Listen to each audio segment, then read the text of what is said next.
This is a 2011 Subaru Forester, and well, I gotta say, this is one of the best used cars I've ever driven. If you're looking to buy a vehicle for between $5,000 and $10,000, this might be at the top of my list. Here's what makes it so cool.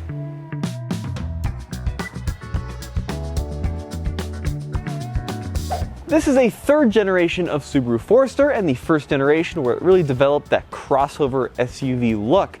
And to be honest, I've never given these much thought because being here in Boulder, Colorado, these are everywhere and they just kind of blend into the background. But our marketing guy, Grant, has had this car for a long time. He said, Tommy, why don't you take it for a couple of days and try to do a review on it?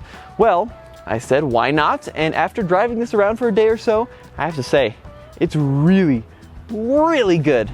From a ride and handling standpoint, this thing's pretty awesome actually.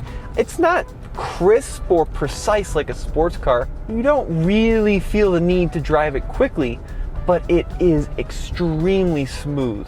The suspension setup on this vehicle is top notch.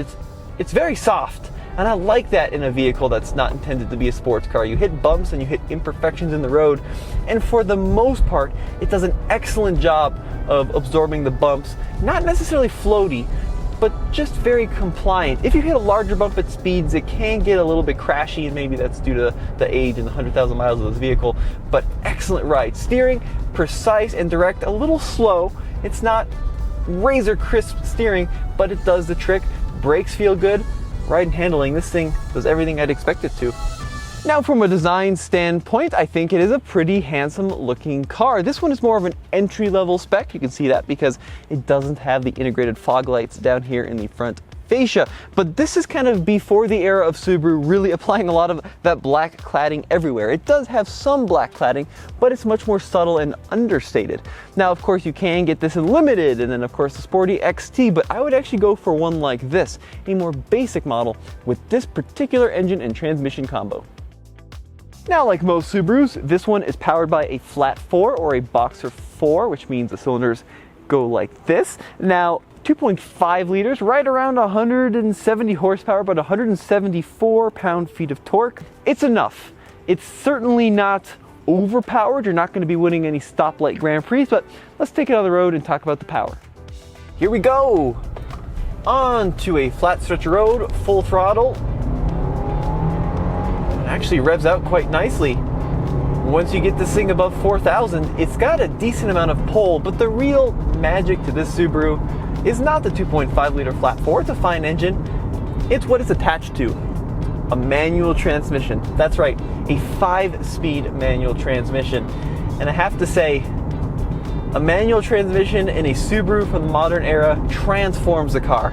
Now on paper, I have heard and I've been told by multiple sources that apples to apples, in the same vehicle, a CVT will actually accelerate quicker than a manual transmission, as it does a better job of keeping the engine in its power band the entire time. But all that aside, from a feeling and dynamic standpoint, the manual is a far more satisfying thing to drive. Not even from an engagement, but it just feels so much more direct in delivering the available power and torque to the wheels. And this is not a particularly good manual transmission, I might add. It is quite rubbery and a little bit loose, but even still, it is such a satisfying thing to drive, and I really like this. I really wish that this was available in the new Forester, because I think that would transform that driving experience as well. Now moving along the side of the Subaru, it's very flat-sided, but it is, a handsome vehicle. Integrated roof rack up here, 16-inch alloy wheels, which have a nice, simple, utilitarian design, a nice, chunky, fat sidewall on the tires, and then in the back, dual exhausts, which is a little bit ambitious, but tons and tons of kind of versatility in the rear with a very large hatch. Let's check that out.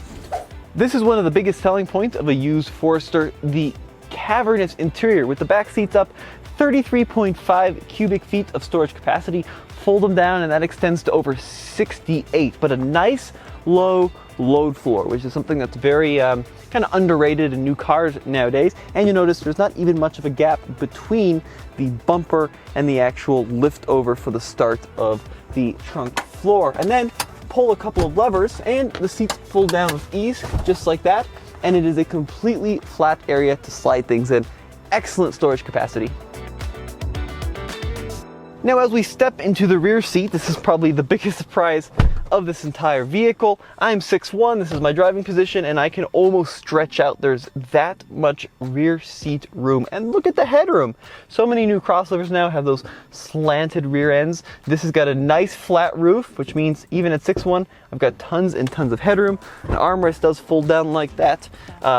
This is an excellent back seat. Even for a long journey, I would be very comfortable back here. Now, making our way into the inside of the Forester, they've done a really nice job with the overall style and actually the quality. In fact, I think that this older Forester might have, in some ways, a higher quality interior than some of the new Subaru products. It feels super well made and very durable. This one, of course, 10 years old now. It's got 106,000 miles and everything on the inside is tight as a drum.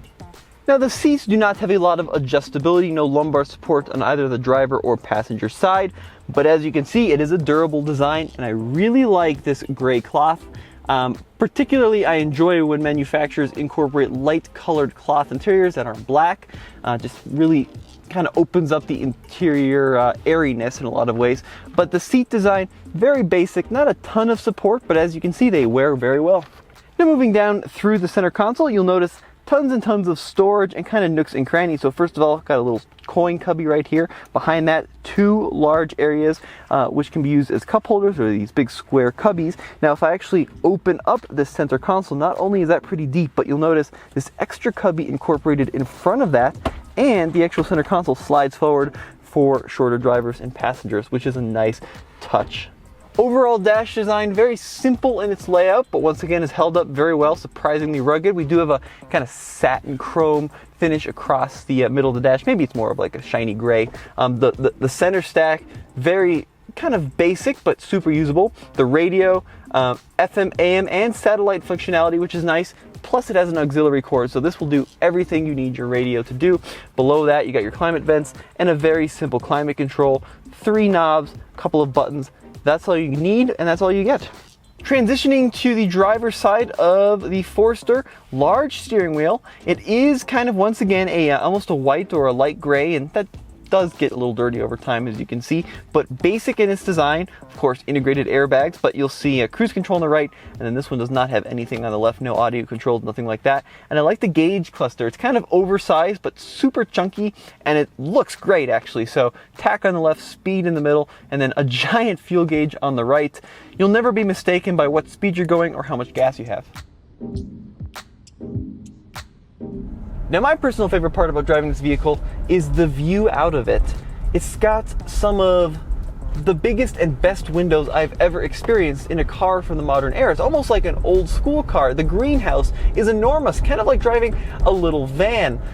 You sit nice and high, and I mean, you just get a great view of the world from these ginormous windows. So many modern cars, you're like sitting down in them and you can't see out of them. Not the case with a Subaru. The sight lines are excellent. The size is perfect. This is about 2.5, 3 inches shorter than the new Forester. And I just love experiencing this from the inside. It feels very airy and open.